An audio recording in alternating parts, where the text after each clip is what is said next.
Всем привет, меня зовут Надежда Акимова, и это рубрика «Испытано на себе». 31 октября англоязычные страны празднуют Хэллоуин. В нашей стране он тоже прижился неформально. Поэтому сегодня я и мои коллеги Григорий Фоменко и Ольга Старостина испытаем на себе несколько образов для Хэллоуина. А в этом нам поможет художник грима Миргуяна Пивоварова. Образы для нашего эксперимента художница выбрала сама. Мы полностью доверились творческому полету мастера. При помощи красного и черного аквагрима мастер приступила к созданию образа дьявола. Для начала наносим красный грим. После черным гримом вытеняем глаза и другие участки лица для придания мрачности.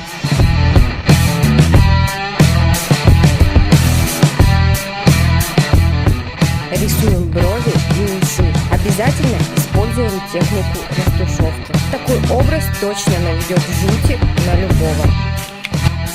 Советуем этот образ Люцифера, Искусителя, дополнить черным костюмом.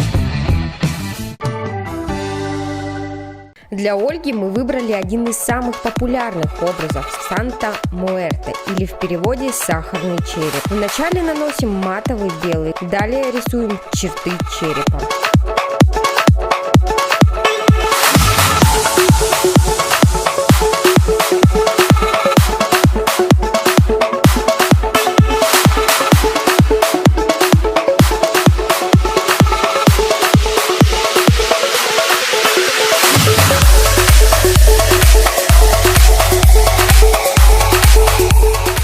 В отличие от обычного скелета, данный персонаж более красочный.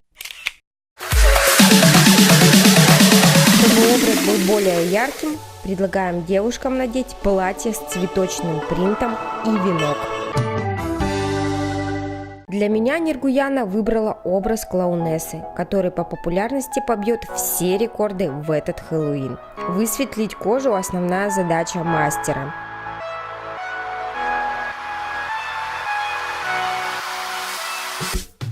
Драматичные глаза и жутковатая улыбка – ключевые элементы в создании данного ужасного образа.